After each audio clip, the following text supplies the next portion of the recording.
Colegas advogados e colegas advogadas, mais uma vez, bem-vindos. No módulo passado, enquanto nós estávamos introduzindo o nosso curso de Advogando perante o Tribunal de Justiça do Estado de Alagoas, nós encerramos falando da questão da composição do TJ, que vocês viram, o Tribunal de Justiça do Estado de Alagoas é composto por 15 desembargadores.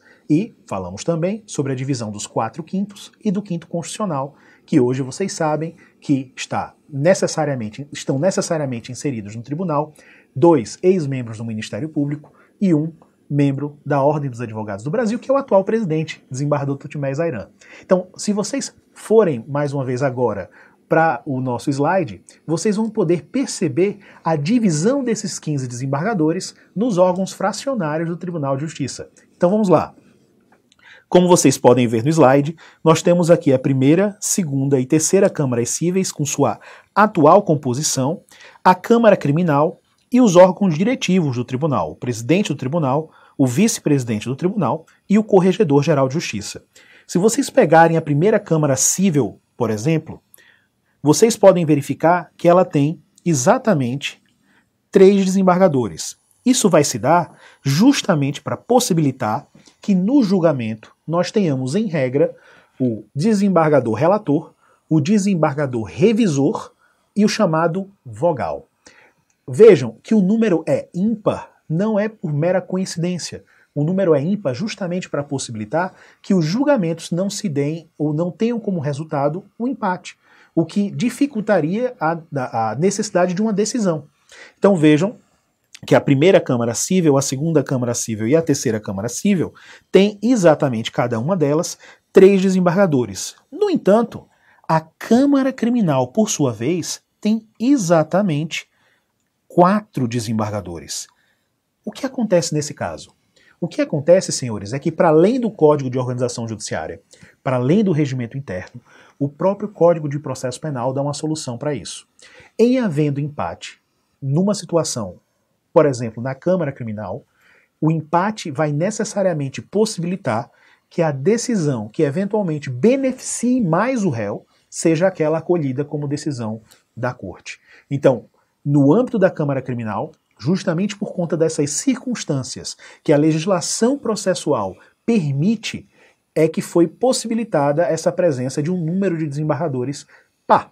Né? Então, ao contrário disso, no âmbito das câmaras cíveis, não. Nós temos todos os órgãos fracionários jurisdicionais com apenas 3 desembargadores. Já a Câmara Criminal, como uma forma, inclusive, de possibilitar um maior número de julgamentos, como uma forma, inclusive, de possibilitar uma maior celeridade dos atos processuais, nós temos mais desembargadores e, eventualmente, em havendo necessidade, em havendo empate, a possibilidade de resultado é sempre feita de uma forma simples.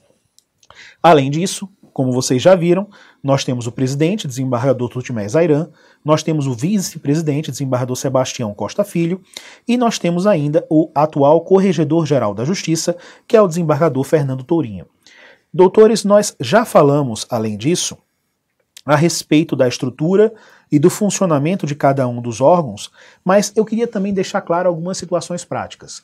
O que acontece, excelentíssimos senhores colegas, e advogados e advogadas, se durante uma sessão, quando foi marcada a sessão, ela eventualmente não tem o número necessário para sua instalação. O que vai acontecer se eventualmente um dos desembargadores que integram os órgãos fracionários da Corte não estão presentes? O que diz o Código de Organização Judiciária, se vocês observarem em relação à composição, é que não havendo quórum na hora regimental ou nos 15 minutos seguintes, ou seja, se algum dos desembargadores, seja da primeira, seja da segunda, seja da terceira Câmara Cível, ou mesmo da Câmara Criminal, não estiverem presentes na hora regimental, o que acontece é que o presidente ou quem o substituir declarará isso, que deixará de haver a sessão, fazendo mencionar seus motivos e disponibilizar uma nota declaratória no Diário da Justiça Criminal, no Diário da Justiça do Estado de Alagoas. Além disso, como eu disse antes, em todas as cortes, em todos os órgãos fracionários, nós temos, em regra, o relator, o revisor e o desembargador que exercerá a atitude de vogal, certo? Como é escolhido o revisor? Ora, primeiro, o relator, normalmente, ele é escolhido por meio de distribuição. verifica-se a competência de cada um dos órgãos fracionários, e nós vamos falar qual é a competência do órgão plenário, qual é a competência da primeira, segunda e terceira câmaras cíveis, qual é a competência da Câmara Criminal e da Seção Especializada Cível, e a partir daí, dentro de cada uma dos órgãos fracionários, a escolha do desembargador que vai recair o chamado o status de relator, né, a responsabilidade de ser o relator do processo, ela se dá por meio de um sorteio feito pelo sistema eletrônico do Tribunal de Justiça. No entanto, o revisor não é por sorteio. O revisor, necessariamente, será o desembargador que sucede o desembargador relator na antiguidade na corte. Ou seja, em grande parte das decisões que vão ser tomadas sobre a escolha de revisor, de vogal, é importante que vocês compreendam que a ordem dos assentos no âmbito de cada um dos tribunais, ela é importantíssima porque ela vai levar em consideração justamente esse fato, a antiguidade dos desembargadores na corte. Então é muito fácil de você perceber quem é o desembargador mais antigo e, necessariamente, o quanto isso vai ter de consequências no âmbito da competência dele no órgão jurisdicional. Então vejam que no slide que nós colocamos para vocês, isso está sendo respeitado. Né? A ordem de antiguidade de cada um dos desembargadores na corte está sendo colocada aí para que vocês possam, inclusive, no dia a dia profissional de vocês, poderem saber quem são cada um deles, certo? E, no final das contas, cabe ao desembargador revisor, como vocês já viram, o desembargador que segue o relator na ordem decrescente de antiguidade, confirmar, completar ou retificar o relatório que ele encaminha e pedir o dia para julgamento quando for caso de processo que exige revisão. Então, regra geral, como os julgamentos nos órgãos fracionários são feitos por modo de votos, né, o relator ele inicia apresentando um relatório geral do processo, esse relatório ele é encaminhado ao desembargador revisor que tem a responsabilidade de revisar esse relatório, o próprio nome já diz, e verificar se ele confere exatamente com a realidade que está apresentada nos autos, e a partir daí, feito esse relatório e sendo aprovado pelo revisor, é responsabilidade do revisor pedir data para julgamento. Uma vez iniciando a sessão, o relator inicia apresentando esse relatório e depois é que ele apresenta o voto. É justamente da comunhão e da contagem dos votos de cada um desses desembargadores que vai acontecer o que vocês sabem que se chama acórdão. O acórdão é justamente a decisão proferida pelo órgão jurisdicional, que pode ser qualquer um desses órgãos jurisdicionais que nós falamos anteriormente, e a partir daí nós temos efetivamente a decisão do tribunal. Vamos para frente. De uma maneira prática, nós também vamos tratar de quando efetivamente ocorrem as sessões do tribunal. Já perdi a quantidade de vezes, já perdi a conta da quantidade de vezes que, eventualmente, colegas advogados que estão iniciando na profissão me perguntaram coisas desse gênero. Então, vejam, uma das grandes facetas desse curso é que a construção da sua ementa, que a construção desse projeto se deu justamente a partir das dúvidas e a partir das necessidades que nos foram apresentadas, sejam por nossos ex-alunos, sejam por colegas advogados que estão iniciando na profissão. Se vocês observarem na tela, os órgãos jurisdicionais do tribunal, os órgãos fracionários, que a gente acabou de falar, vão se reunir. A primeira Câmara Cível às quartas-feiras, a segunda Câmara Cível às quintas-feiras, a terceira Câmara Cível também às quintas-feiras e a Câmara Criminal às quartas-feiras. Outra coisa que é importante que se consigne desde logo é o horário dessas sessões. O Tribunal de Justiça do Estado de Alagoas, ele necessariamente, em regra de forma ordinária, tem suas sessões jurisdicionais a partir das 9 horas da manhã. Então, todos esses órgãos fracionários que eu acabei de relatar para vocês, a Seção Especializada Cível, Primeira Câmara Cível, Segunda Câmara Cível, a Câmara Criminal, eles vão iniciar suas sessões impreterivelmente às 9 horas da manhã. Além disso, a Seção Especializada Cível é a única que não se reúne todas as semanas. A Seção Especializada Cível ela se reúne geralmente na primeira segunda-feira de cada mês. E esse horário das 9 horas que eu acabei de relatar para vocês, eventualmente pode ser modificado pelo presidente de cada um desses órgãos fracionários.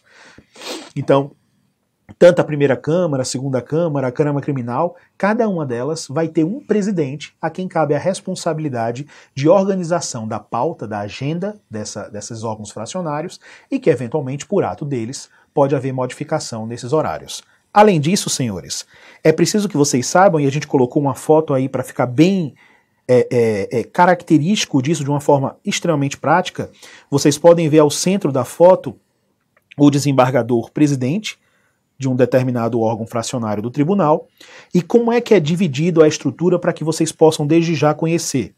Na mesa das sessões do plenário, e aí estamos diante de uma delas, o presidente vai ter sempre assento na parte central, o desembargador mais antigo no tribunal ocupa a cadeira da bancada à direita, e o seu imediato a da bancada à esquerda, e assim sucessivamente, em ordem decrescente de antiguidade. Então vejam, a gente vai voltar para a foto para vocês poderem observar mais o quanto até mesmo a escolha dos locais em que se assentam os desembargadores é feita por meio de uma estrutura prevista tanto no Código de Organização Judiciária, mas repetida no regimento interno do tribunal.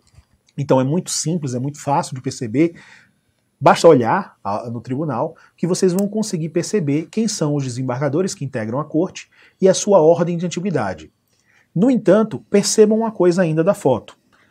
Se vocês observarem nessa foto específica, nós temos, nesse lado, não é ainda um desembargador. Sempre ao lado do presidente vai ficar o secretário, ou secretária, no caso, daquela sessão, e no lado esquerdo, o membro do Ministério Público que toma assento também do lado do presidente.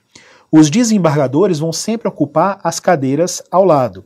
Então vejam que cada uma dos órgãos fracionários, por exemplo, a Câmara Cível possui um secretário, a segunda Câmara Cível possui um secretário, a Câmara Criminal vai possuir um secretário. No entanto, o órgão plenário tem como secretário nas sessões jurisdicionais o secretário-geral do Tribunal de Justiça. E no âmbito da parte da sessão que é administrativa, ela é secretariada pelo diretor-geral do Tribunal de Justiça. Então, exceto pelo órgão pleno, que integra todos os desembargadores e que tem as funções de dirimir questões administrativas também do Poder Judiciário, por isso que ele tem, toda a sessão ela tem normalmente duas partes, uma primeira parte que é jurisdicional, e é que aí é secretariada pelo secretário-geral da Corte. Nós temos também uma segunda parte da sessão, que é secretariada pelo diretor-geral da Corte. Então, retornando para a foto, parte central, então, nós temos o desembargador-presidente, e assim cada um dos desembargadores vão sendo colocados, sentados às cadeiras pela ordem de antiguidade. Normalmente, como a gente já falou, o membro do Ministério Público ocupa a direita e o secretário do órgão à esquerda do respectivo presidente. A grande questão se dá, e a gente vai voltar para o slide para vocês prestarem atenção nisso, em relação às eventuais faltas, às eventuais ausências justificadas, férias dos desembargadores. Como são órgãos fracionários relativamente pequenos, como é que se dá isso para que, eventualmente, a gente possa não ter solução de continuidade em relação às atividades do Poder Judiciário? Então, vejam que as substituições, as licenças, as faltas, as suspeições, os impedimentos que acarretariam, eventualmente, que o desembargador não estivesse desimpedido na sessão, elas normalmente vão se dar entre desembargadores que integram o Poder Judiciário. Então, por exemplo, um desembargador que integra a Câmara Cível, se eventualmente está de férias, se eventualmente está suspeito ou impedido, ele necessariamente, em lógica, em regra, ele vai ser substituído por um desembargador de uma outra Câmara Cível. A questão é, como é que é feito esse processo? Então, voltemos. Então, regra geral é que as substituições, como a gente colocou aqui na letra A, as substituições se dão entre os próprios desembargadores, certo? As substituições, então, se dão, em regra, entre os próprios desembargadores. No entanto, quando essa substituição ela se der por período superior a 30 dias, quando essa substituição se der por período superior a 30 dias, é possível a convocação de juiz de direito do primeiro grau, né? Então, nessas situações específicas, é possível que um juiz de primeiro grau seja convocado a substituir um determinado desembargador porque ele teve uma ausência, né, por férias, por licença, ou eventualmente até por meio de um afastamento de um desembargador por um período superior a 30 dias. Então, regra geral, as substituições ou convocações se dão, primeiro, entre os próprios desembargadores, se for da Câmara Cível, por um outro desembargador de uma outra Câmara Cível, e a escolha se dá por sorteio.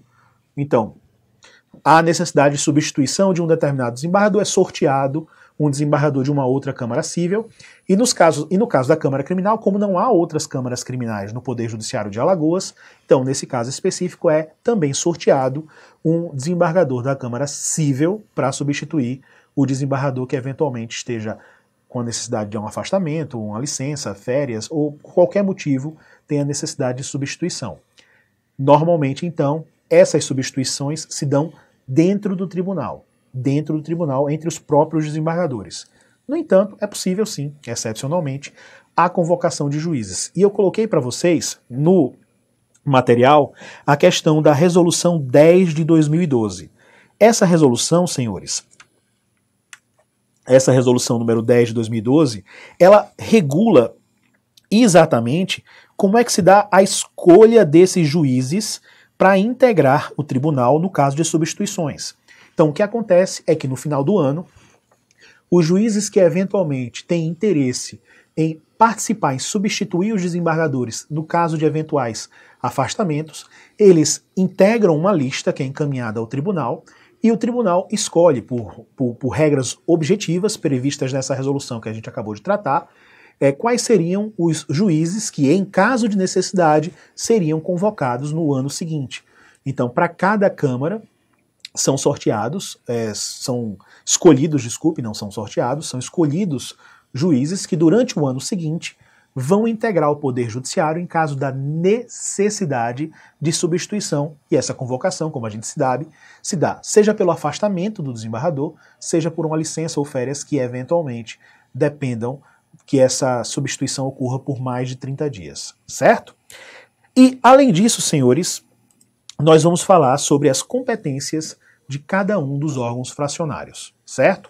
Como vocês viram, nós temos o Tribunal Pleno, as câmaras cíveis, nós temos a Câmara Criminal e a Seção Especializada Cível. Cada um desses órgãos fracionários possui sua própria competência, possui sua própria atribuição dentro da estrutura do órgão, dentro da estrutura do Poder Judiciário do Estado de Alagoas. E por conta disso, já que tentaremos tratar disso de forma bem específica, nós vamos deixar isso para tratar justamente no módulo seguinte. Então agradeço de vocês a paciência e a atenção e peço que vocês, se tiverem interesse, acompanhem o módulo justamente que vai se dar em seguimento.